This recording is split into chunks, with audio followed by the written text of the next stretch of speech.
நேர்கள் இணைந்து கொண்டிருப்பது போக்கஸ் தமிழ் வானொலியில் சதுரங்கம் நிகழ்ச்சி. சதுரங்கம் நிகழ்ச்சியில் மனித உரிமை செயற்பாட்டாளர் கிருபாகரனுடனான சந்திப்பு அரங்கம் தொடர்கிறது. தொடருங்கள். நன்றி சத்யபாலன். ஆம், நீங்கள் முதற் பகுதியிலே மாகாண சபை தேர்தல் தொடர்பாக சிலாகித்திருந்தீர்கள். அந்த வகையிலே மாகாண சபை தேர்தல் இலங்கையிலே இந்த வருடம் நடக்கப்படும் என்று நீங்கள் கருதுகிறீர்களா? அல்லது சில முக்கியமான அமைச்சர்கள் ஜூன் மாதத்துக்கு பின்னர் தேர்தல் நடைபெறுவதற்கான சாத்தியக்கூறுகள் இருப்பதாக சொல்லி வருகிறார்கள். இதிலே உங்களுக்கு என்ன சந்தேகம்? உண்மையில் நீங்கள் சொல்வது ஜூன் மாதத்துக்கு பின்பு நடக்கும் என்பதை ஸ்ரீலங்கா அரசாங்கம் சார்பாக யாரும் சொல்லவில்லை. இதுதான் உண்மை. இதைச் சொல்பவர்கள் ஆய்வாளர். ஸ்ரீலங்கா அரசாங்கத்திடமிருந்து இந்த வருடம் மாகாண சபை நடக்கும் என்று எந்த அறிக்கையும் பெறவில்லை. ஆனால் சென்ற ஆண்டு பிரதமர் உட்பட சகலரும் சொல்லியிருந்தார்கள் அடுத்த ஆண்டு மாகாண சபை தேர்தல் நடக்கும். அது ஒன்று. 2வது, இந்த மாகாண சபை தேர்தலை எப்படியாக மாற்றி அமைக்கலாம், எப்படியாக தங்கள் கையில் மாகாண சபையை கொண்டுவரலாம் என்பது முதல் பரிசீலிக்கப்பட்டிருக்கு அவர்களுக்கு. ஏனென்றால் இந்த 3 பேர் வென்றபடியால் இந்த வடமாகாண சபை தங்கள் கைக்கு கொண்டுவரலாமா. ஆனால் காலப்போக்கில் அந்த உள்ளூராட்சி தேர்தலை தொடர்ந்து அப்படியான சாத்திய கூறுகள் இல்லை என்ற காரணத்தினால்தான் அவர்கள் இதை கொண்டு செல்லுகின்றார்கள். ஏனென்றால் நிச்சயமாக வடமாகாண அடுத்தபடியாக நான் இங்கு வெளிப்படையாக ஒன்றை சொல்ல வேண்டும். இளஞ்செழியன், நீதிபதி இளஞ்செழியன் முதலமைச்சராக வந்தால் அதனால் அவர்களுக்கு பல இடையூறுகள் வரும் என்பதை அவர்கள் புரிந்து விட்டார்கள். ஏனென்றால் அவர்கள் சட்டத்தை தெரிந்தவர் மட்டுமல்ல, அவர் ஒரு நீதியா போவர். அங்கு உள்ள சட்ட நுணுக்கங்கள் எல்லாம் பார்க்கப்படும். நான் இப்படி சொல்லும் பொழுது நீங்கள் விக்னேஸ்வரனை பற்றியும் அவர்களை பற்றியும் நீதிபதி விக்னேஸ்வரனை பற்றியும் சிந்திக்கலாம். ஆனால் திரு விக்னேஸ்வரன் அவர்களுக்கும் திரு இளஞ்செழியனுக்கும் இடையில் பாரிய வித்தியாசங்கள் இருக்கு. என்னென்ன வித்தியாசங்கள் என்றால் நாங்கள் கதைக்கலாம். ஏனென்றால் நிச்சயமாக விக்னேஸ்வரன் அரசியல் மட்டுமல்ல, அவர் கொழும்பு வாழ் தமிழர். இது ஒரு முக்கியமான விடயம். ஆனால் பிறகு அவர் முதலமைச்சராக வந்தது பின்னர் சொன்னவர், நீங்கள் எல்லாரும் இங்கு வந்து ஒரு வீட்டில் இருந்து இந்த மக்களுடன் வாழும் பொழுதுதான் உங்களுக்கு அது தெரியும் என்று. ஆனால் அதை இளஞ்செழியன் அவர்கள் நீண்ட காலமாக செய்து வருபவர். வடக்கு கிழக்கில் கடுமையாக உழைத்தவர் தான் நீதிபதி இளஞ்செழியன் அவர்கள். அவரும் பல காலமாக கொழும்பில் தானே வசதி வருகிறார். ஆர் இளஞ்செழியன் அது கல்வி கற்கும் போது வேலை செய்தவர். பின்னர் திரு குமார் பொன்னம்பலம் அவருடன் ஜூனியராக இருந்தவர். ஆமா, அந்த காலத்திலிருந்து கொழும்பில் தான் அவர் படித்தது சென்ட் ஜான் யாழ்ப்பாணம். அப்படியாக இருந்து அங்க படிக்கிற காலத்தில் போனதும் பிறகு அவர் ஒரு இன்டர்ன்ஷிப் செய்யும் பொழுது குமார் பொன்னம்பலம் இருந்தார். அதன் பின்னர் அவர் நீதிபதியாக பதவி பெற்ற பின்னர் கூடுதலாக வடக்கு கிழக்கு வவனியா அப்படியான இடங்களில் தான் அவர் வேலை செய்திருந்தார். ஆகையால் நான் என்ன சொல்லுகின்றேன் என்றால், இவருடைய வரவு நிச்சயமாக அங்கு சிக்கல் வரும் என்பதை அவர்கள் நீங்கள் சொல்லியிருந்தீர்கள். விக்னேஸ்வரன் அவருக்கும் இவருக்கும் இடையிலான தொடர்பை பற்றி சொல்வதாக. விக்னேஸ்வரன் அவர்களால் செய்ய முடியாத என்ன விடயத்தை இவரால் செய்ய முடியும் என்று நீங்கள் எதிர்பார்க்கிறீர்கள்? உண்மையில் அவரால் செய்ய முடியாத வேறை நானே திரு இளஞ்செழியன் அவர்களுக்கு ஒரு கூட்டத்தில் சொல்லியிருந்தேன். தயவு செய்து இந்த அரசியல் சாக்கடைகள் சென்று விடாதீர்கள் என்று. அதற்கு அவருடைய பதில் எப்படியாக இருந்தென்றால், அரசியல் சாக்கடையையும் பூக்கடையாய் மாற்றலாம். ஆனபடியால் அவரிடம் ஏதோ இருக்குது. சரி, இந்த வேளையில் நம்மோடு ஒரு நேயர் இணைகிறார். அவரை இணைத்துக் கொள்வோம். வணக்கம். வணக்கம் சத்யபாலன், ராஜ், கிருபாகரன். நீங்கள் சில விஷயங்கள் சொல்லிக் கொண்டிருந்தீர்கள். அதில் எனக்கு சில விடயங்கள் உடன்பாடில்லை. ஆகவே உங்களுடன் சில கேள்விகளை கேட்கலாம் என்று வருகிறேன். முதலாவதாக, நீங்கள் என்பிபிக்காரர் தமிழர் பிரச்சனையை பற்றி கதைப்பதில்லை என்று சொன்னீர்கள். அவர்கள் தமிழ் தேசியத்தை முன்னிறுத்தி அவர்கள் தேர்தலில் போட்டியிடவில்லை. உங்களுக்கு ஒரு விடயம் விளங்கவில்லை. தமிழர் என்று சொன்னால் 100% ஈழம் காணுவோம் என்று கத்துவோராக இருக்க வேண்டும் என்று அல்ல. ஒவ்வொரு தமிழனுக்கும் ஒவ்வொரு கொள்கை இருக்கும். அவர்கள் எந்த கொள்கைப்படி நின்றார்களோ அதை அவர்கள் செய்ய வேண்டும். அவர்கள் அதுக்காக தமிழருக்கு தேசியம் வேண்டாம் என்றில்லை. வேணுமென்று கேட்டு தேர்தலில் போட்டியிட்டு வருபவர்கள் தேர்தலில் அந்த விடயங்களை செய்ய வேண்டும். அதற்காக 100% தமிழரும் நீங்கள் சொல்வதைத்தான் செய்ய வேண்டும் என்று நீங்கள் எதிர்பார்ப்பது முதல் பிழை. 2வது, இளஞ்செழியனை பற்றி கருத்தியர்கள். ஒரு ஒரு நீதிமன்றத்தில் ஒரு குற்றவாளியை கொண்டு சென்று நிறுத்துவீர்களாக இருந்தால் அவர்கள் துல்லியமாக விசாரிக்கப்பட்டு அவர் குற்றவாளியாக இனம் காணும் மட்டும் அவர் குற்றவாளி இல்லை. நீதிமன்றத்தில் குற்றவாளியாக காணும் மட்டும் அவர் நிரபராதியே. அதற்காக அவர்கள் குற்றவியல் சார்ந்த விடயங்களை வெளியில் சொல்ல மாட்டார்கள்.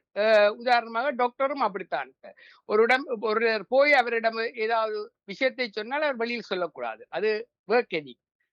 சாதாரண ஒர்க் எதிக்கே தெரியாமல் உணர்ச்சி வசப்பட்டு மேடையில் அழுது புலம்பி கத்தி அவர்களை குற்றவாளி, அவருக்கு தண்டனை வேண்டி கொடுப்பேன் என்றெல்லாம் சொல்லி ஒரு நீதிபதிக்குள்ள சாதாரண எதிக்கே இல்லாமல் ஒரு காட்டு மிராண்டியாக பிஹேவ் பண்ணின ஒருவரை அவர் ஒரு நீதிபதிக்குள்ள குணாதிசயங்களிலிருந்து மாறுபட்டவரும் உணர்ச்சிக்கு அடிமைப்பட்டு மேடையில் அழுபவரும் எப்படி மக்களுக்கு தலைவராக வரக்கூடுவார் என்று உங்களால் சொல்ல முடியுமா?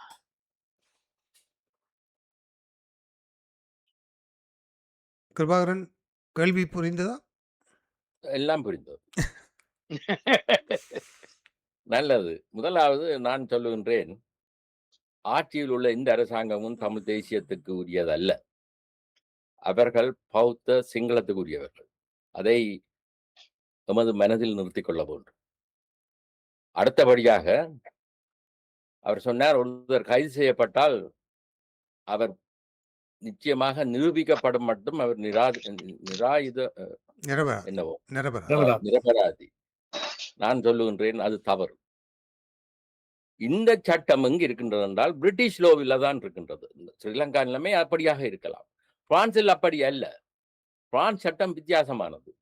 ஒருவர் கைது செய்யப்படுவாராக இருந்தால் அவர் நிச்சயமாக குற்றவாளி. அவரை இங்கு பிரான்சில் எடுத்து வச்சு யாரையும் கைது செய்வது அல்ல. இதுதான் இங்கத்தைய சட்டம். எப்படி என்றால், ஒருவர் மீது ஒரு குற்றம் வந்திருந்தால் அவரை பற்றிய சரித்திரம், அவரை பின்தொடர்ந்து அவரை பற்றிய சகலும் எடுத்து சாட்சியங்கள் எடுத்துப்பட்டு அதன் பின்னர் தான் கைது செய்வார்கள். அவர்கள் கைது செய்யப்பட்ட பொழுது அவரும் அவருடைய வக்கீலும் தான் கோர்ட்டில் தான் நிபராதிபதி. உங்கள் பதில் சரியல்ல. நீங்கள் பிரான்சில் எப்படி இருப்பதுன்றதுல கேள்வி. ஒரு சாதாரண ஜட்ஜுக்குள்ள ஒரு பண்பியலில் இருந்து விடுபட்டவர், ஒரு சாதாரண மேடைகளில் அழுது காட்டுபவர், உணர்ச்சியை பொங்கி காட்டுபவர் எப்படி தலைவராக இருக்க முடியும்? அவர் சட்டம் அப்படி வேலை செய்யல. இவருக்குள்ள குணாதிசயம் ஒரு அரசியல்வாதிக்கோ தலைவருக்கோ ஆன ஒரு குணாதிசயம் இவரிடம் இல்லை. நல்லது. அது உங்களுடைய கருத்தாக இருக்கலாம் ஒழிய அது தமிழ் மக்களுடைய கருத்தாக இருக்க வேண்டிய அவசியம் இல்லை. நன்றி சேகர். நன்றி. நன்றி, வணக்கம். ஆனால் நீங்கள் குறிப்பிட்டிருந்தீர்கள் இன்னொரு விஷயம், பலரும் இந்த கருத்தோடு பயணிப்பவர்களாகத்தான் இருக்கிறீர்கள். அதாவது கொழும்பு வாழ் தமிழர்கள் என்றால் அவர்களுக்கு தமிழ் பற்றி இருக்கக்கூடாது அல்லது தமிழ் தேசம் பற்றிய ஒரு விழிப்புணர்வு இருக்கக்கூடாது என்ற ஒரு கருத்தை ஏன் நாங்கள் அதிகம் முன்வைக்கிறோம்? எல்லோரும் யாழ்ப்பாணத்தில் பிறந்தவர்களாக அல்லது வடக்கில் பிறந்தவர்களாக அல்லது வடக்கிலே வாழ்பவர்களுக்கு மட்டும்தான் தமிழ் தேசிய பற்று இருக்க வேண்டும் என்ற ஒரு மனோபாவம் ஏன் எங்களிடம் இருக்கிறது? ஏன் அப்படி நாங்கள் சிந்திக்கிறோம்? ஆனால் எமது தலைவர்கள் எல்லோருமே கொழும்பு வாழ் தமிழர்கள் தான். அது சேர்போன் ராமநாதன் காலத்தில் இருந்து எமது தலைவர்கள், அது அமிர்தலிங்கமாக இருக்கட்டும், செல்வநாயகமாக இருக்கட்டும், எல்லோருமே கொழும்பு வாழ் தமிழர்கள், கொழும்பு நாகரிக வாழ்க்கை வாழ்பவர்கள், கொழும்பு வாழ் சிங்கள மூத்த தலைவர்களுடன் ஒன்றாக பயணித்து குடும்ப ரீதியாக நட்புகளையும் உறவுகளையும் பேணுபவர்கள். ஏன் நாங்கள் சிந்திக்கிறோம் தமிழ் தேசியம் என்பது வடக்கு கிழக்கு தமிழர்களின் இரத்தத்தில் மட்டும்தான் இருக்கிறது, ஏனைய தமிழர்களுக்கு அது இருக்கக்கூடாது என்று? நல்லது சத்யபாலன். இங்குதான் நாங்கள் ஒரு விடயத்தை பார்க்க வேண்டும். யாவருக்கும் தெரிஞ்சவர், சுயாட்சி கழகத்தை நிறுவினவர் வி நவரத்னம் அவர்கள். அவர் எழுதின புத்தகம் rise and falls of Tamil state.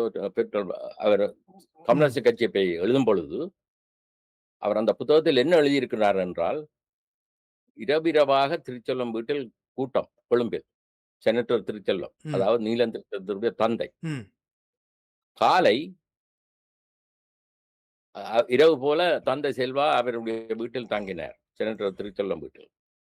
அவர் தான் போயிட்டு அடுத்த நாள் காலமே வரும் பொழுது, அவருடைய கருத்து சிந்தனை மாறி இருந்தது என்று. தந்தை செல்வாவுடைய. இது புத்தகத்தில் இருக்கின்றது. ம். காரணம், செனட்டர் திருச்செல்வம் அவர்கள் கொழும்பை அடிப்படையாக கொண்டவர். அவருக்கு சிங்களவருடன் சமரசம் செய்வதை விட, அவர்களுக்கு விட்டுக் கொடுத்து சில விஷயங்களை செய்ய வேண்டும் என்ற கருத்தை கொண்டவர் என்று அந்த புத்தகத்தில் எழுதியிருக்கின்றார். இதை ம். நான் ஏன் சொல்லுகின்றேன் என்றால், அவர் மட்டுமல்ல. கொழும்பு வாழ் தமிழர் என்னும் பொழுது கொழும்புக்கு போய் வாரவர்கள், லீவுக்கு போய் வாரவர்கள் எல்லாம் கொழும்பு வாழ் தமிழர் அல்ல. அவர்கள் அங்கு பிறந்து, வளர்ந்து வாழ்பவர்கள். அவர்களைத்தான் நான் கொழும்பு வாழ் தமிழர் என்று சொல்லுகின்றேன். ஆனால் இன்று இலங்கையிலே தமிழர் பிரச்சனை என்று ஒன்று அணுகப்பட வேண்டுமாக இருந்தால், அது இன்க்ளூசிவ் கொழும்பு தமிழர்களையும் உட்படுத்தித்தானே. ஆகவே அவர்களை நாங்கள் தனிமைப்படுத்தி விட்டு வடக்கு கிழக்கு தமிழர்களின் பிரச்சனையை நோ, தீர்த்து விட முடியுமா? நோ. அவர்களை தனிமைப்படுத்துவதல்ல. அவர்களுடைய அரசியல் முடிவுகள், அரசியல் யதார்த்தங்கள் வடக்கு கிழக்கு வாழ் தலைவர்களை விட வித்தியாசமானது. காரணம், நீங்கள் அன்றிலிருந்து இன்று வரை நடக்கும் அரசியலை பாருங்கள். அன்றில் தந்தை செல்லா ஏன் அதில் விதிவிலக்காக இருந்தார் என்பது வேறு கேள்வியும் இருக்கின்றது. ம். அதே இடத்தில் நாங்கள் ஏற்கனவே கதைச்ச நீதிபதி விக்னேஸ்வரன் அவர்கள், அவர் எப்படியாக இருந்தார்? அவர்களுடைய பூர்வீகம் யாழ் வளைகுடாவா இருக்கலாம்.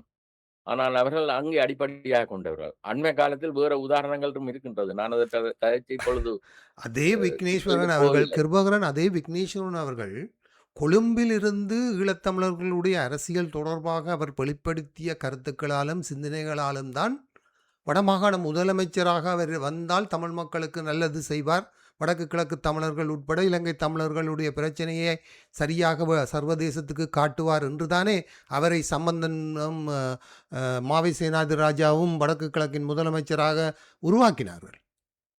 உண்மை. இது சரித்திரம். ஆனால் வடக்கு கிழக்கு மாகாண சபை ஒழுங்காக நடக்கவில்லை. அதுக்கு வந்த பணம் திரும்பின என்றெல்லாம் கதைகள் இருக்கு. ஆனால் அதிலிருந்த அமைச்சர்கள் எல்லோரும் வடக்கு கிழக்கை சேர்ந்தவர்கள். அவர்கள் மத்தியில் தான் இந்த ஊழல் குற்றச்சாட்டுகள் எல்லாம் முன்வைக்கப்பட்டது இல்லையோ? வடக்கு கிழக்கு 2ஆக பிரிந்து போச்சு. நீதிபதி அல்ல, வடக்கு முதலமைச்சர் வடக்கு வடக்கு முதலமைச்சர் இருந்த வடக்கு காலத்தில் வடக்கு வடக்கு மாகாண சபை. அவைக்குள்ளேயே பிரச்சனையா போய் ம். ம். இதுதான் உண்மை. என்னவோ இப்படியாக பல கருத்துக்கள் இருக்கின்றது. நாங்கள் சொல்லும் கருத்துக்கள் எங்களுடையதாக இருக்கலாம் ஒழிய, இது மக்களுடைய கருத்தாக இருக்கணும் அடித்து சொல்ல முடியாது. இப்ப ஏற்கனவே வந்தவர் அவர் ஏதோ மக்கள் முழுத்தலாக நிராகரிக்க வேணும் என்ற கருத்து. அப்படியாக நாங்கள் போக முடியாது. யாரை பொறுத்தாலும் மற்றவர்களையும் வரவேற்று அவர்களுடைய கருத்தை கேட்க வேண்டும். இதுதான் உண்மை. இல்லை, இன்னொரு பொதுவான கருத்து இருக்கிறது. அதாவது நாங்கள் தலைவர்களை உருவாக்குவதில்லை, தலைவர்களை இறக்குமதி செய்கிறோம். அதே போல தான் இளஞ்செழியன் போன்றவர்கள் வரும்போதும் நாங்கள் அவர்களை இறக்குமதி செய்கிறோமே தவிர, எமது மண்ணிலிருந்து வேலை செய்பவர்கள் அல்லது மண்ணிலோடு அரசியலோடு பயணிக்கிற இளம் தலைவர்களை அடையாளம் காணுவதை விட, இவ்வாறு திடீரென அத்திபூத்தால் போல் பூக்கின்ற தலைவர்களை அல்லது ஓய்வு பெற்று வயோதிபத்தை அடைந்தவர்களை அரசியலுக்கு இழுத்து வந்து தமிழ் மக்களுடைய பிரச்சனைக்கு இவர்களால் தீர்வை தந்துவிட முடியும் என்று நாங்கள் யோசிப்பது காலங்காலமாக தமிழ் அரசியலிலே நடக்கிற ஒரு பிரச்சனையாக இருக்கிறது. அதை நீங்கள் எப்படி பார்க்கிறீர்கள்? என்னென்றால், எங்களுக்கு தலைவர் இறக்குமதி செய்கிறது மாத்திரமில்லை, எங்களுக்குள்ளே ஒரு வங்குரோட்டு இருக்கு. ம். ம். அரசியலை சரியான முறையில் நகர்த்தக்கூடியவர்கள் முதலாவதாக இல்லை. ம். அவர்கள் எங்கேயோ சறுக்கி விடுவார்கள். ம். இதனால் தான் இவ்வளவு காலம் பாருங்கள், எத்தனையோ விடயங்களை நாங்கள் கூறலாம். சிலதுகளால் சிக்கல்கள் ஏற்படும். ஏனென்றால் அரசியலை சரியாக ராஜேந்திரத்துக்கு ஏற்ற முறையில் நகர்த்துவதற்கு ஆக்கள் இல்லை. ம். இது உண்மை. ம். ஏனென்றால் இன்றைக்கு பாருங்கள், இந்த கஜன் பொன்னம்பலம் கூட்டமைப்பை விட்டு சென்று ஒரு கட்சியை தொடக்காம விட்டிருந்தால், அந்த கூட்டமைப்பு மூலம் நாங்கள் பல விடயங்களை சாதிச்சிருக்கலாம். ம். இன்று அந்த கூட்டமைப்பே போய்விட்டது. காரணம் என்ன? அது சரியான ராஜதந்திரம் அல்ல. அந்த கட்சியை துவக்கினவர்கள் கூட இப்பொழுது அந்த கட்சியில் இல்லை. ம். ம். கஜன் ம். பொன்னம்பலம் ஆமா. கட்சியில்.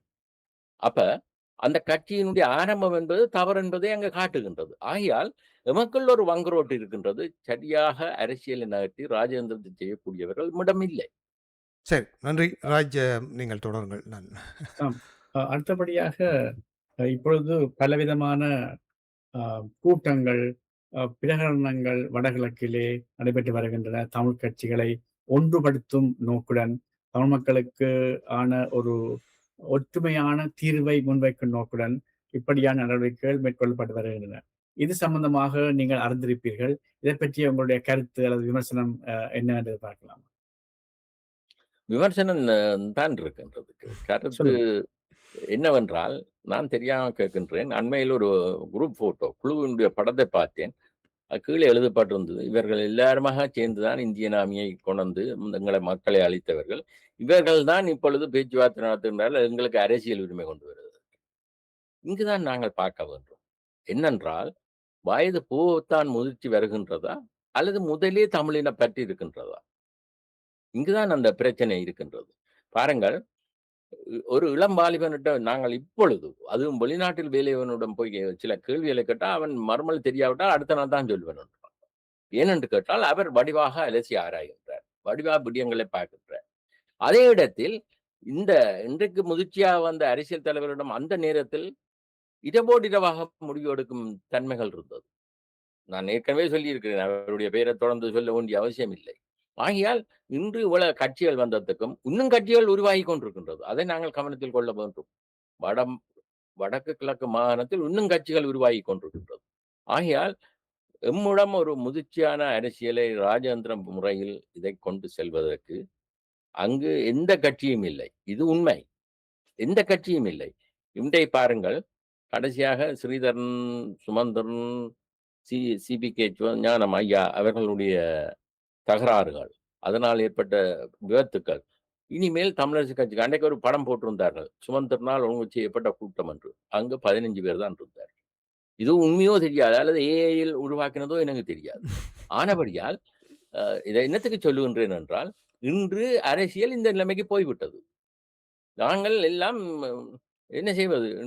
ஊருக்கு போவோம் இல்லாது போய் இருந்தும் பிரயோசனம் இல்லை. அங்கே என்னது செய்யறது? அங்க போய் எல்லாரையும் சுத்தி பார்த்துட்டு சரியானுட்டு வர வேண்டியா? அங்கே ஒண்ணும் செய்ய முடியாது. ஆகையால் நாங்கள் தொடர்ந்து பல மணி நேரம் இன்னும் கதைக்கலாம் எமது அரசியல், எமது தேர்தல்வாதிகளை பற்றி.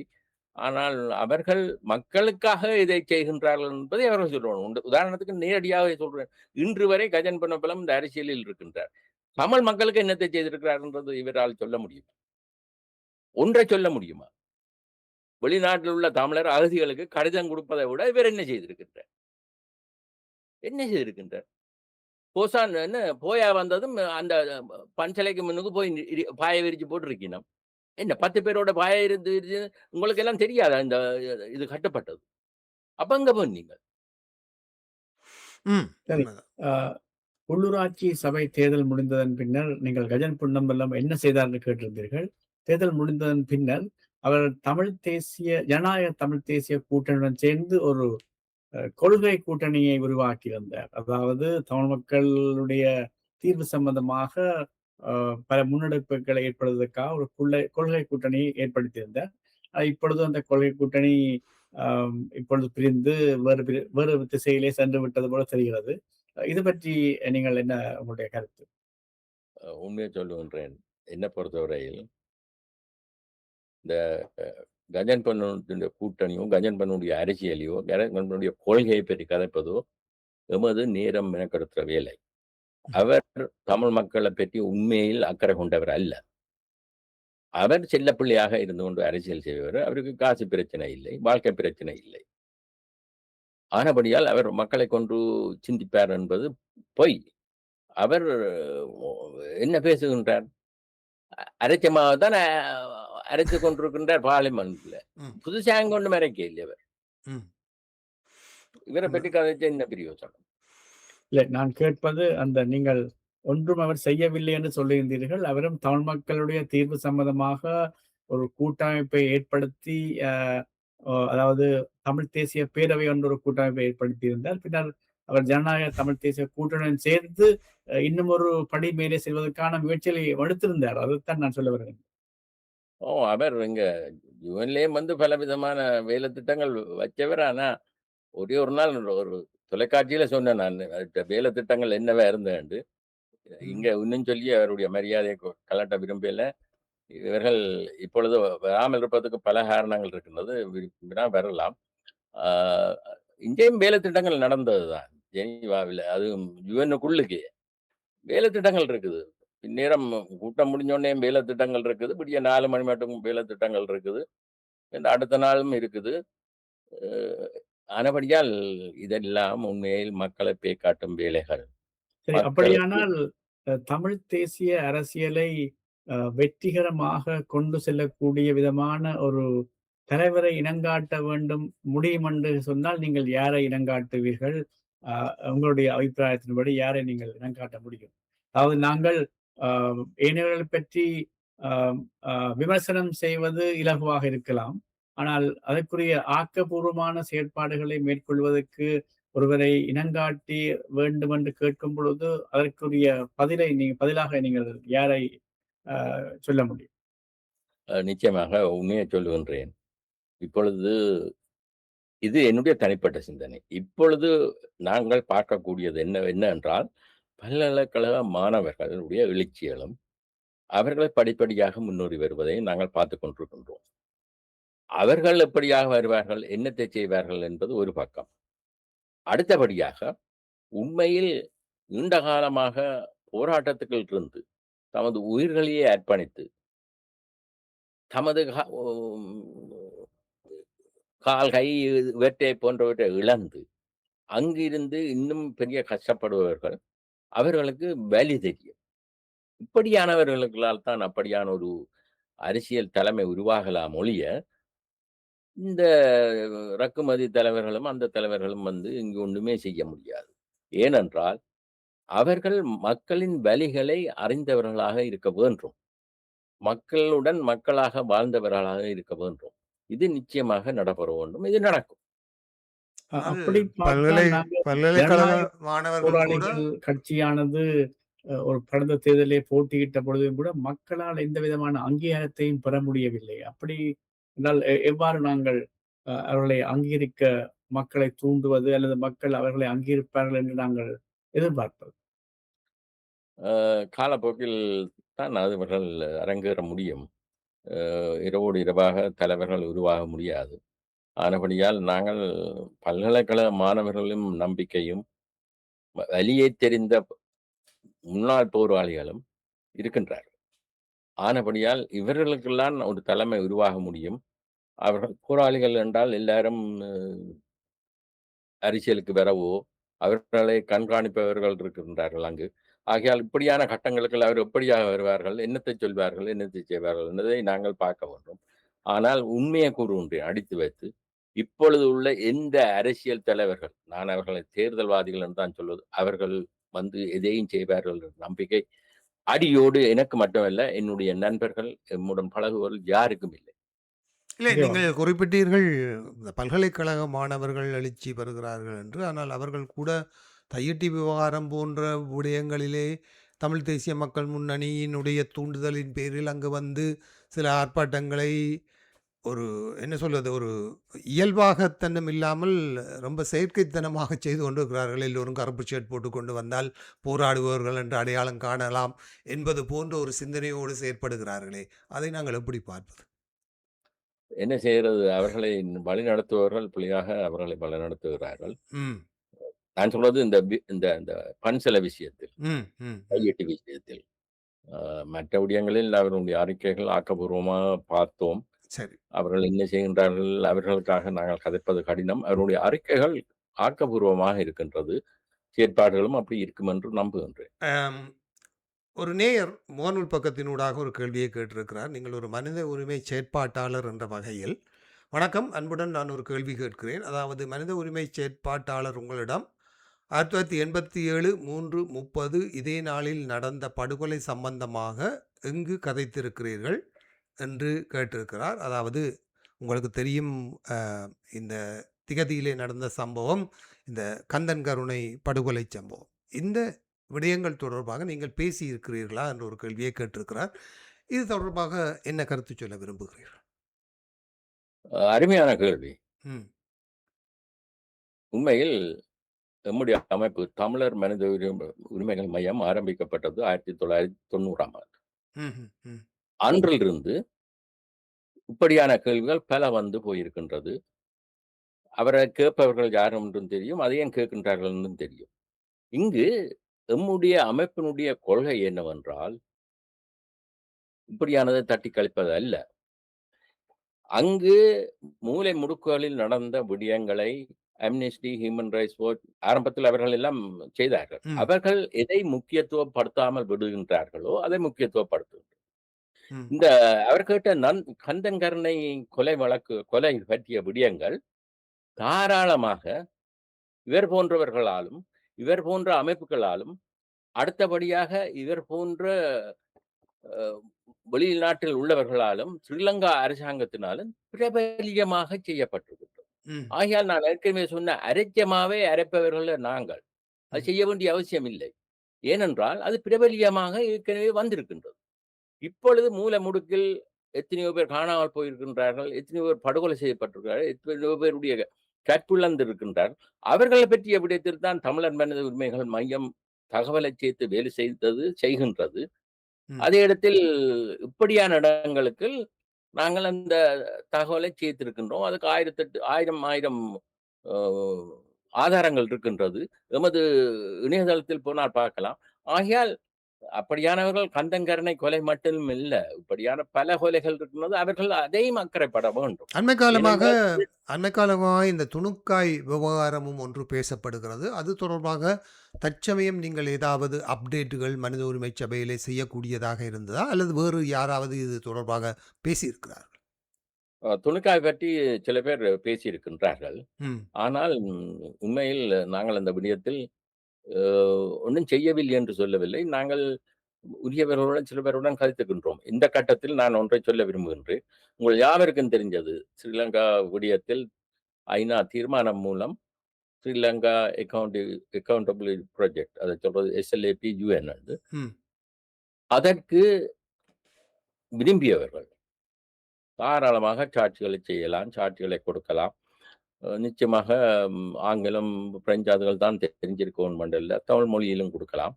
அப்படியானவர்கள் முன் வந்தால் அதை ஐநாவே நேரடியாக பார்க்கின்றது. ஆஹா. ஏன் நான் சொல்லுகின்றேன் என்றால், ஸ்ரீலங்கா அக்கவுண்டபிலிட்டி ப்ராஜெக்ட் ஐநா தீர்மானத்தால் உருவாக்கப்பட்டது. அங்கு பெரிய பெரிய வல்லுநர்கள் வேலை என்றார்கள்.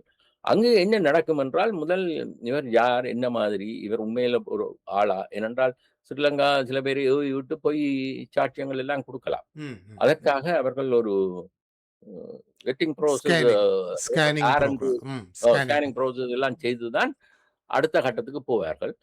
ஆனால் நான் ஐரோப்பாவில் பலரிடம் கண்டிருக்கின்றேன். சிலர் சொல்வார்கள், இது பிரச்சனையை கொண்டரும் என கண்டு. சிலர் சொல்லியிருக்காங்க, அப்பா அம்மா வைஃப் பிள்ளைகள் அங்க இருக்கணும், இதெல்லாம் பிரச்சனை வரும் என்று. ஆனால் நிச்சயமாக துணிஞ்ச ஒருவர் வருவாரா இருந்தால் அவருக்கு கதைச்சு யுஎன்இலேயே அதுக்கான வழிகள் இருக்கின்றது. நிச்சயமாக என்ன தொடர்பு கொள்ள வேண்டிய அவசியம் இல்லை. கூகுள்ல SLAP UN என்று அடித்தால், ஸ்ரீலங்கா அக்கவுண்டபிலிட்டி ப்ராஜெக்ட் என்று UN என்று அடித்தால் மீதி அவர்கள் பார்க்கலாம், அவர்களை தொடர்பு கொள்ளலாம், இதுகளை இல்லை, செய்யலாம். நான் இதை ஏன் நான் கேட்பதற்கு காரணம் என்னவென்றால், தமிழ் மக்கள் மத்தியிலே ஒரு என்ன சொல்றது, ஒரு மனோபாவம் இருக்கிறது. தமிழ் மக்கள் மத்தியிலே போராளிகளால் மேற்கொள்ளப்பட்ட பல விஷயங்கள், மனித உரிமை செயற்பாடுகளை பேசுவது என்பது தமிழ் தேசியத்துக்கு எதிரான ஒரு கொள்கை என்று. உங்கள் அமைப்பு இந்த விடயத்தை அவ்வாறான ஒரு பார்வையில் கருதுகிறதா? அல்லது மனித உரிமை என்பது சகலருக்கும் சமமாக வழங்கப்பட வேண்டும் என்ற அடிப்படையில் உங்களுடைய செயற்பாடுகள் இருக்கிறதா? நிச்சயமாக நாங்கள் இங்கு ஒன்றை பார்க்க வேண்டும். விடுதலை புலி என்று சிம்பிளாக யாழ்ப்பாணத்தில் உங்களுக்கு தெரியும், தற்சமயத்தில் ஒருவர் ம். ஸ்ரீலங்கா புலனாய்வின் பின்னணியில் நின்று கனவேலைகள் செய்கின்றார். இதை விட பிரித்தானியாவில் ஒருவர் செய்கின்றார். இது நாங்கள் விடுதலை புலி என்று ஒரு சின்ன வட்டத்துக்குள் கொண்டு வர முடியாது. அங்கு ஒரு நடைமுறை அரசு ஸ்ரீலங்கா அரசுக்கு சமனாக நடைபெற்றது. ம், ம், இதை யாரும் இல்லை என்று சொல்ல முடியாது. நடந்த பொழுது அங்கு அதற்கேற்ற கட்டுமானங்கள் இருந்தது. இப்பொழுது இப்ப லா அண்ட் ஆர்டர்ன்னு சொன்னால் நாங்க சட்ட சட்ட கல்லூரி, போலீஸ் அத பிடிக்கிறதுக்கு ஆட்கள் இதுகள் இருந்தது. அதேபோல அரசியல் என்றால் அது. அங்க ஒரு ஒரு நாட்டில என்னென்ன இருக்குமோ அது தமிழீழத்தில நடைமுறை அரசியல்ல இருக்கும். ம்ஹ்ம். குற்றங்கள் இருக்கும், தவறுகள் இருக்கும், பிரச்சனைகள் இருக்கும். ஆகையால் நாங்கள் எடுத்த வீச்சு விடுதலை புலி, விடுதலை புலி, விடுதலை புலி என்று போகாமல், ம். அது அவர்கள் ஒரு நடைமுறை அரசை நடத்தும் பொழுது எத்தனையோ விடயங்கள் நடந்ததாக சொல்லுவார்கள். ஒரு விடயத்தை சொல்லுகின்றேன். தலைவர் பிரபாகரன் அவர்கள் சில இடங்களில் சொல்லியிருக்கின்றார். நாங்களும் தவறு செய்துள்ளோம். ம்ஹ்ம். சில பேருக்கு தவறுதலான ஆட்களுக்கு தண்டனையை கொடுத்திருக்கின்றோம் என்று. ஆகையால் அங்கு ஒன்றும் மூடி மறைப்பதற்கு அல்ல. ஒரு நடைமுறை அரசு நடக்கும் பொழுது ஒரு அரசாங்கம் இன்றைக்கு ஈரான் அரசாங்கத்தை பற்றி என்ன சொல்லுகின்றோம்? அங்க குண்டாடி விழுறதுக்கு என்ன சொல்கின்றோம்? ஈரான் அரசு செய்த மனித உரிமை மீறல்கள். ம், ம், ம். ஆனால் அது ஒரு அரசு. ஸ்ரீலங்கா என்ன? அது ஒரு அரசு. விடுதலை புலி, விடுதலை புலி என்று சொல்லாமல் அது தமிழீழ அரசு ஒன்று இருக்கும் பொழுது, அதை நடத்தியவர்கள் விடுதலை புலிகள். அங்கும் அங்க தவறுகள் இருந்திருக்கு. சரி. இந்த வேளையில் ஒரு நாங்களும் நேயர் அப்படியாக நம்மோடு இணைகிறார். அவரை இணைத்துக் கொள்வோம். வணக்கம். சுருக்கமாக. வணக்கம். வணக்கம். நான் சாமி பேசுகிறேன். சுருக்கமா தான் கேட்கிறேன். ம், எனக்கு ஒரு கேள்வி இருக்கு. ஒன்றில் 2 கேள்வி இருக்குது. ம், முதலாவது கேள்வி என்று சொன்னால், இப்ப போராட்டம் முடிஞ்சு 10 வருஷமாச்சுது. ம். மீண்டும் மீண்டும் புண்பட்ட காயத்தை கிளறி பார்ப்பதில் என்ன அர்த்தம் என்றுதான் எனக்கு தெரியவில்லை. ம்.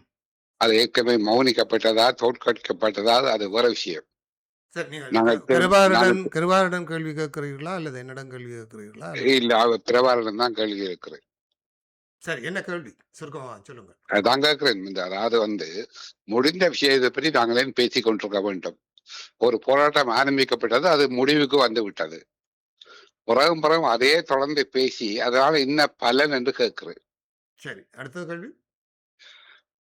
இது ரெண்டாவது கேட்கணும். இப்ப மனித உரிமை என்று சொல்லி கொண்டிருக்கிறீங்க. அந்த காலத்துல ஒருவர் துவக்கோடையோ கத்தி ஒரு ஆயுதத்தோட இருக்கைக்குள்ள அங்க மனித உரிமை ஒன்று இருக்காது. அவர் சொன்னா கேட்கத்தான் வேணும். ம்ஹ்ம். ம். இல்லாட்டி தண்டனை எப்படி இருக்கும்னு தெரியும். ஆக அந்த காலத்துல ஒரு துவக்குக்கு பயந்துதான் பல மக்களும் இருந்தார்கள் என்பது இப்பொழுது தெரிகிறது. இப்பொழுது எங்களுடைய மக்களுடைய மனநிலையை பார்க்கும்போது எங்களுக்கு புரிகிறது.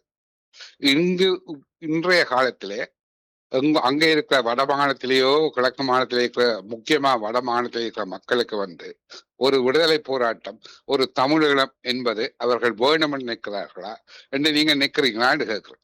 சரி, நன்றி. கிருபாகரன் சொல்லுங்கள்.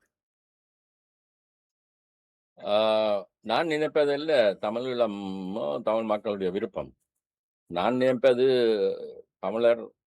தமிழ் மக்கள் என்ற அடையாளத்தில் ஒரு சுதந்திரமாக வாழ வேண்டும். அதுதான் என்னுடைய சிந்தனை.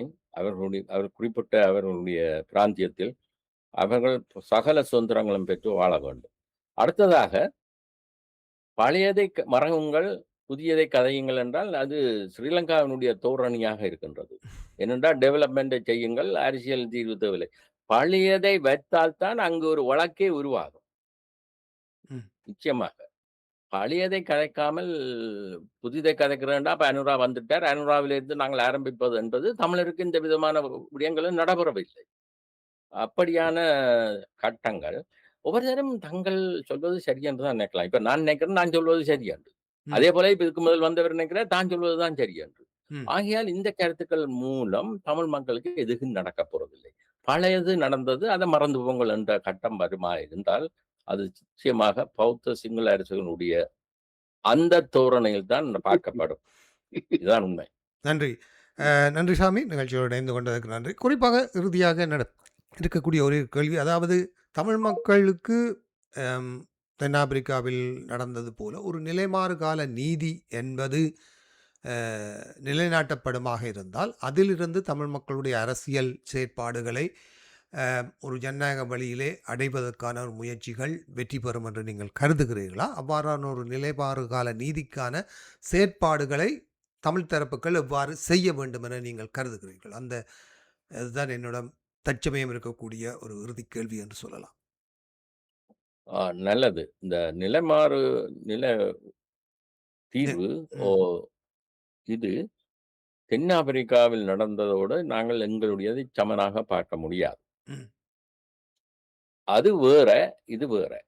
என்னென்றால், அங்கு ஒரு சிறுபான்மை அரசாங்கம், பெரும்பான்மை மக்களுக்கு பெரிய அநியாயம் நடந்தது. ம். ம். ம். ஆமாம், ஆமாம். ம். ஆனால் இப்படி மோசமாக ஆட்கள் அங்கேயும் காணாமல் போனவர்கள் இருக்கின்றார்கள், கொலை செய்யப்பட்டவர்கள் இருக்கின்றார்கள். இங்கு போல் கொடூரமாக நடைபெற்றது இல்லை. ம். இங்கு ஒரு பெரும்பான்மை இனம் எமது தேசியத்தை அழிப்பதற்காக, எமது மக்களைக் கொண்டு, எமது மக்களை காணாமல் பண்ணி, துஷ்பிரயோகம் செய்து, பாலியல் வேலைகள் செய்து, எமது நிலத்தை அபகரித்தது. ஆகையால் ஒரு நிலைமாறு நீதி என்பது தென்னாப்பிரிக்கா உதாரணமாக எமது விடயத்துக்கு வர முடியாது. ம். இங்கு அந்த மக்கள் பெரும்பான்மை மக்கள் இறுதியாக அவர்கள் ஒரு ஆட்சியை கைப்பற்றினார்கள். கைப்பற்றிய பின்னர் தான் இந்த நிலமாறு நீதி அங்கு உருவானது. ஏனென்றால் ஏற்கனவே சிறுபான்மை இனம் ஆட்சியை செய்தவர்களை அவர்கள் தண்டிக்க விரும்பவில்லை. இதுதான் காரணம். ம். இது இங்கத்த நிலைமை சரியாக எதிர்மாறு. ஆகையால் தென்னாப்பிரிக்காவில் ஏற்பட்டது இங்கு உருவாக வேண்டும் என்பதோ, அப்படியான ஒரு நிலைமை இங்க கொண்டு வரப்படுமா என்பது இது ஸ்ரீலங்கா பலமுறை சொல்லி இருக்கின்றது. இதை நாங்கள் எதிர்த்திருக்கின்றோம். அப்படியாக இங்கு உருவாக்க முடியாது. இங்கு முதலாவது தமிழ் மக்களுக்கு வடக்கு கிழக்கில் ஒரு அரசியல் தீர்வு வேண்டும். பிறகு அடுத்த கட்டத்துக்கு இங்கு நடந்ததுக்கு நீதி வேணும் நிச்சயமாக. ம். ம். அதை பின்னர் தான் நாங்கள் அவர்களை மன்னிப்பதா, இதை விடுவதா என்பதை சிந்திக்கிறது. நிலைமாறு அந்த நீதி என்பது சிறுபான்மையினத்தால், அதாவது ஆட்சி செய்த சிறுபான்மையினத்தை மன்னிப்பதற்காக நெல்சன் மண்டேலா அவர்களால் உருவாக்கப்பட்டது. அவர்களால் சிந்திக்கப்பட்டு கொண்டு வரப்பட்டது. ம். ம். இங்கு புரியுது. அந்த கட்டத்தில் இல்லை. ஆகையால் தென்னாப்பிரிக்காவினுடைய நிலைமையை இங்கு ஒப்பிடுவது மிகவும் தவறு. சரி. நன்றி. அம் ராஜ், இறுதி கேள்விகள் ஏதாவது இருக்கா? கடைசியாக ஒரு கேள்வி. அதாவது நாடு கடந்த தமிழ் அரசாங்கத்தின் பிரதம மந்திரி அவர்கள் ஒரு செய்தியை வெளியிட்டிருந்தார். அதாவது தமிழீழத்தை தெற்காசியாவின் இஸ்ரேலாக மாற்றுவதற்கு நாங்கள் தயாராக இருக்கின்றோம். அமெரிக்காவானது எங்களுக்கு சில உதவிகளை செய்யுமானால் என்ற வகையிலான கருத்து தெரிவிக்கப்பட்டிருந்தது. இந்த கருத்து சம்பந்தமாக இது சரியான கருத்தா? இதை நாங்கள் வரவேற்கலாமா? உங்களுடைய கருத்து என்ன? பதில் என்ன? நான் இதை பற்றி ஒரு பதில் சொல்லுவேன். சில நாடு கடந்ததுக்கு ஆதரவானவர்கள் அவர்கள் ஏற்கனவே கொஞ்சம் காரசாரமாக தான் பார்க்கிறவர்கள் என்றாலும் பரவாயில்லை. நான் ஒன்றை வெளிப்படையாக சொல்லுவேன். இந்த நாடு கடந்ததை உருவாக்கியவர் யார்? கேபி ம். பத்மநாதன் தான் இதை உருவாக்கியது. யாரும் இல்லை என்று சொல்ல முடியாது. இந்த கேபி பத்மநாதனை பற்றி இப்ப 2 நாளைக்கு முதல் பாண்டியன் என்ற ஒரு ஊடகவியலாளர் ம். வன்னிக்கு போயிட்டு வந்து சொன்ன கதைகள் என்ன? ஆம். அது சில விஷயங்கள் மிகைப்படுத்தப்பட்டிருக்கலாம். போதை வஸ்துகள் அதுகள் எல்லாம் மிகைப்படுத்தப்பட்டிருக்கலாம். இப்போதைய நிலைமை பற்றி அவர் கதைச்சது என்ன? இது ஏன் நான் சொல்லுகின்றேன் என்றால், கேபியினால் உருவாக்கப்பட்டதுதான் நாடு கடந்த அரசு. இதை யாரும் மறக்க முடியாது. ருத்ரகுமார் மறக்கவே முடியாது. ம். இன்று நாடு கடந்தது உருவாக்கப்பட்டு எத்தனை வருடங்கள் ஆகிவிட்டது. அவர்களும் எத்தனையோ இடங்களில் வேலை செய்கின்றார்கள். அங்கே அரச மாற்றங்கள் வருகின்றது. அங்கும் ஒன்றும் பெரிதாக நடைபெறவில்லை. ஊரில் உள்ள மக்கள்கள் நாடு கடந்த அரசை பெரிதாக பார்த்தார்கள். உண்மையில் அங்கிருந்து வந்த அத்தனை பேரும் நாடு கடந்த அரசு என்று சொன்னார்கள். இன்று அவர்களும் மறந்து விட்டார்கள். இவர்களுடைய செயற்பாடுகளும் அவைக்குள் 1008 பிரச்சனை. அவர்கள் தென்சூடானில் போய் இந்த பிரதிநிதிகள் செய்த விடயங்கள் விசித்திரமானது, சிரிப்புக்கூடியது. இப்படியான கட்டத்தில் தான் நாடு கடந்த அரசு பயணிக்கின்றது. தென்சூடானில் இவர்கள் பிரதிநிதிகளாக போய் கௌரவிக்கப்பட்டு அவர்கள் அங்கு செய்த அசிங்கமான வேலைகளை நான் இதில் சொல்ல முடியாது. இப்படியான ஒரு நாடு கடந்த அரசு எங்க இருந்தானே, எப்படி இருந்தானே? அல்லது கொழும்புல தான் போய் அங்க ஒரு தலைமை காரியாலயம் போட்டானே, அல்லது செஞ்சோலைக்கு பக்கத்தில் ஒரு கட்டடம் போட்டானே, அங்க புதுமை இல்லை. இல்லை. ஆகையால் கேட்ட விஷயம் நான் முயற்சிப்பது கேட்ட விஷயம் என்னவென்றால், நாடு கடந்த தமிழீழ அரசாங்கத்தை பற்றிய விமர்சனம் அல்ல. அது இஸ்ரேல் போன்று தமிழீழத்தை உருவாக்கி அமெரிக்கா உதவி செய்தால் அதை நாங்கள் ஏற்றுக்கொள்ள தயாராக இருக்கிறோம் என்று அவர் சொன்ன அந்த விடயத்துக்கு நீங்கள் எப்படி பார்க்குறீர்கள்? உண்மையில் பொது அறிவுள்ள ஒரு மனிதன் ம். இப்படியான ஒன்றை அமெரிக்கா ஆதரிக்குமா என்பதை நாங்கள் சிந்திக்க வேண்டும். சிந்திக்க முடியும். இன்றைக்கு கொசோவாவை உருவாக்கினது அமெரிக்கா. ஏன்? கொசோவா அந்த காலத்திலிருந்தே அமெரிக்காவுடன் வேலை செய்தது. கொசோவா போராளிகள். கொசோவா அந்த விதத்தில் இன்றைக்கு அமெரிக்கா ஐக்கிய நாடுகள் சபையில் இடம் இல்லாவிட்டாலும் கொசோவாவை ஆதரித்து நூற்றிச்சொச்ச நாடுகள் இன்றைக்கும் கொசோவாவை அங்கீகரித்திருக்கின்றது. எமது சரித்திரம் என்பது அமெரிக்காவுடன் சம்பந்தப்படவில்லை. ஆரம்பத்தில் சம்பந்தப்பட்டது. உங்களுக்கு தெரியும் 70 சொச்சத்தில் அங்குதான் தமிழ் ஈழப் பிரகடனம் நடந்தது. மெசஸ் ஓங்கினியோ. ம். ம். அது ஒரு கதை. ஆனால் அதன் பின்னர் அமெரிக்கா எங்களை ஒரு வித்தியாசமாத்தான் பார்த்தது. அதுக்கு வேற வேற காரணங்கள் சொல்லுகின்றார்கள். என்னவோ நான் நினைக்கவில்லை அமெரிக்கா இப்படியான விடயங்களை ஆதரிப்பார்கள் என்று. இது எல்லாம் நேரம் போகிறதுக்காண்டி கதைக்கிற கதைகளும் நிச்சயமா. பத்திரிகைக்கு தலையங்களை கொடுக்கும் கதைகள் தான் இவை. ம். இவை உருப்படியானது அல்ல. அருமை, அருமை, அருமை, அருமை. நன்றி திரு கிருபாகரன் அவர்களே. வேறு ஏதாவது இருக்கிறதா ராஜ்? இல்லை. நிறைவுக்கு கொண்டு வரலாம் என்று நம்புகிறேன். நீண்ட நேரம் பேசியிருக்கிறோம். ஒதுக்கப்பட்டு நமக்காக தந்த நேரத்தை விட கடந்து நம்மளோடு பயணித்ததுக்கு அந்த நன்றிகளை தெரிவித்துக் கொள்கிறோம். அவ்வப்போது இவ்வாறான சுவாரஸ்யமான சந்திப்புகளுடன் உங்களை மீளவும் சந்திக்கும் அவளுடன் தற்சமயம் உங்களிடமிருந்து விடைபெறுகிறோம். நன்றி, வணக்கம். நன்றி, வணக்கம். நன்றி, வணக்கம் சத்யபாலன். நன்றி ராஜ். நன்றி. தொடர்வோம். நன்றி. நன்றி. நன்றி. நேயர்கள் இதுவரை ஃபோக்கஸ் தமிழ் வானொலியில் சதுரங்கம் நிகழ்ச்சியில் மனித உரிமை செயற்பாட்டாளர் திரு ச.வி. கிருபாகரன் அவர்கள் கலந்து சிறப்பித்த சதுரங்கம் இடம்பெற கேட்டீர்கள்.